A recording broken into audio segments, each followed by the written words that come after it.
In our top story tonight, emergency crews are still trying to make sure everyone is accounted for after a fire destroyed an apartment building in downtown Minot this morning. Carissa Stinchcomb has been tracking the situation all day for us. She joins us live now. Hi, Carissa. Nicholas and Lauren, you can see what remains of the Hall's apartments behind me. Fire officials say this building is at a total loss, leaving residents of 26 units displaced. Here's a view from above that complex from earlier today. The fire broke out around midnight, and it only took 4 minutes after responding to the call for crews to get water through hoses. About 30 firefighters arrived to find flames on all levels of the building. It's still smoldering right now, and firefighters are still on site. Streets surrounding the apartment are still closed off, and for good reason. All that water made things really slick around here. Now, because of the scope of this fire, crews still haven't had the chance to get all the way inside to check for victims. A city official says they're still waiting to hear about the condition of the building. We don't know the integrity of the structure. We're getting a structural engineer on site to see if we can go in there. Once we're on site, we'll investigate. We'll also reach out to the tenants and escort them in to get their personal belongings and see the damage of their property. But none of that can happen until we find out what the integrity of the structure is.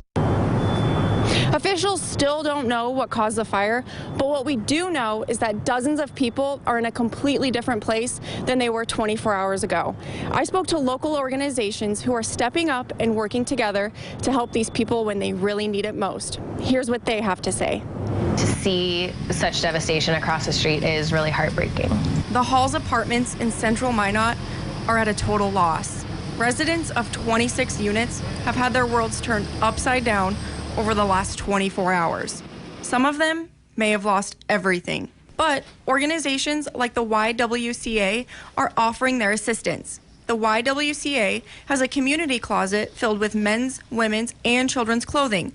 It also has personal care items, and the staff say they'll help provide housing resources.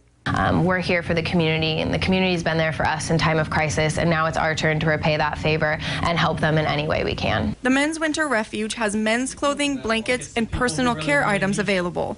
A spokesperson from the Minot Area Homeless Coalition says it's working to provide assistance to these victims too. And the American Red Cross is also working to give people places to stay and providing financial assistance. Volunteer Ben Reed says it's important to help any way they can. Trying to make it easier for them going forward. Obviously, it's kind of rough for them right now. Fires aren't easy for people. This is the third fire Reed has responded to as a volunteer.